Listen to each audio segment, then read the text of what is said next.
Monkey see, monkey do, monkey connect. Science writing by Franz de Waal.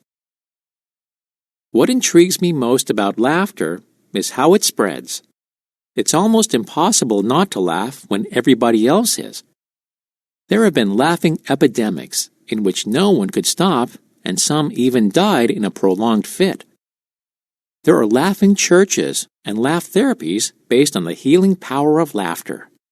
The must-have toy of 1996, Tickle Me Elmo, laughed hysterically after being squeezed 3 times in a row. All of this because we love to laugh and can't resist joining laughing around us. This is why comedy shows on television have laugh tracks, and why theater audiences are sometimes sprinkled with laugh plants. People paid to produce raucous laughing at any joke that comes along. The infectiousness of laughter even works across species. Below my office window at the Yerkes Primate Center, I often hear my chimps laugh during rough-and-tumble games, and I cannot suppress a chuckle myself. It's such a happy sound. Tickling and wrestling are the typical laugh triggers for apes, and probably the original ones for humans. The fact that tickling oneself is notoriously ineffective attests to its social significance. And when young apes put on their play face, their friends join in with the same expression as rapidly and easily as humans do with laughter. Shared laughter is just one example of our primate sensitivity to others.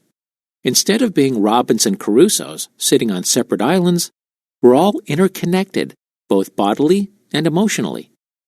This may be an odd thing to say in the West, with its tradition of individual freedom and liberty, but Homo sapiens is remarkably easily swayed in one emotional direction or another by its fellows. This is precisely where empathy and sympathy start, not in the higher regions of imagination, or the ability to consciously reconstruct how we would feel if we were in someone else's situation. It began much more simply, with the synchronization of bodies, running when others run, laughing when others laugh, crying when others cry, or yawning when others yawn. Most of us have reached the incredibly advanced stage at which we yawn even at the mere mention of yawning, as you may be doing right now. But this is only after lots of face-to-face experience. Yawn contagion, too, works across species. Virtually all animals show the peculiar paroxystic respiratory cycle characterized by a standard cascade of movements over a 5 to 10 second period, which is the way the yawn has been defined. I once attended a lecture on involuntary pandiculation, the medical term for stretching and yawning, with slides of horses, lions, and monkeys, and soon the entire audience was pandiculating. Since it so easily triggers a chain reaction, the yawn reflex opens a window onto mood transmission, an essential part of empathy. This makes it all the more intriguing that chimpanzees yawn when they see others do so. Yawn contagion reflects the power of unconscious synchrony, which is as deeply ingrained in us as in many other animals. Synchrony may be expressed in the copying of small body movements, such as a yawn, but also occurs on a larger scale, involving travel or movement. It is not hard to see its survival value. You're in a flock of birds, and one bird suddenly takes off. You have no time to figure out what's going on. You take off at the same instant. Otherwise, you may be lunch. Or your entire group becomes sleepy and settles down, so you too become sleepy. Mood contagion serves to coordinate activities, which is crucial for any traveling species, as most primates are. If my companions are feeding, I'd better do the same, because once they move off, my chance to forage will be gone. The individual who doesn't stay in tune with what everyone else is doing will lose out, like the traveler who doesn't go to the restroom when the bus is stopped. The herd instinct produces weird phenomena. At one zoo, an entire baboon troop gathered on top of their rock, all staring in exactly the same direction. For an entire week, they forgot to eat, mate, and groom. They just kept staring at something in the distance that no one could identify. local newspapers were carrying pictures of the monkey rock, speculating that perhaps the animals had been frightened by a UFO. But even though this explanation had the unique advantage of combining an account of primate behavior with proof of UFOs, the truth is that no one knew the cause except that the baboons clearly were all of the same mind. Finding himself in front of the cameras next to his pal, President George W. Bush, former British Prime Minister Tony Blair, known to walk normally at home, would suddenly metamorphose into a distinctly un-English cowboy. He'd swagger with arms hanging loose and chest puffed out. Bush, of course, strutted like this all the time, and once explained how, back home in Texas, this is known as walking. Identification is the hook that draws us in and makes us adopt the situation, emotions, and behavior of those we're close to. They become role models. We empathize with them and emulate them.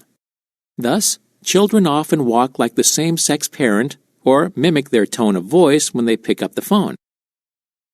How does one chimp imitate another? Does he identify with the other and absorb its body movements? Or could it be that he doesn't need the other and instead focuses on the problem faced by the other? This can be tested by having a chimpanzee show another how to open a puzzle box with goodies inside. Maybe all that the watching ape needs to understand is how the thing works. He may notice that the door slides to the side, or that something needs to be lifted up. The first kind of imitation involves reenactment of observed manipulations. The second merely requires technical know-how. Thanks to ingenious studies in which chimps were presented with a so-called ghost box, we know which of these two explanations is correct. A ghost box derives its name from the fact that it magically opens and closes by itself, so that no actor is needed. If technical know-how were all that mattered, such a box should suffice. But in fact, letting chimps watch a ghost box until they're bored to death, with its various parts moving and producing rewards hundreds of times, doesn't teach them anything. To learn from others, apes need to see actual fellow apes. Imitation requires identification with a body of flesh and blood. We're beginning to realize how much human and animal cognition runs via the body. Instead of our brain being like a little computer that orders the body around, the body-brain relation is a two-way street. The body produces internal sensations and communicates with other bodies, out of which we construct social connections and an appreciation of the surrounding reality. Bodies insert themselves into everything we perceive or think. Did you know, for example, that physical condition colors perception? The same hill is assessed as steeper, just from looking at it, by a tired person than by a well-rested one. An outdoor target is judged as farther away than it really is by a person burdened with a heavy backpack than by one without it.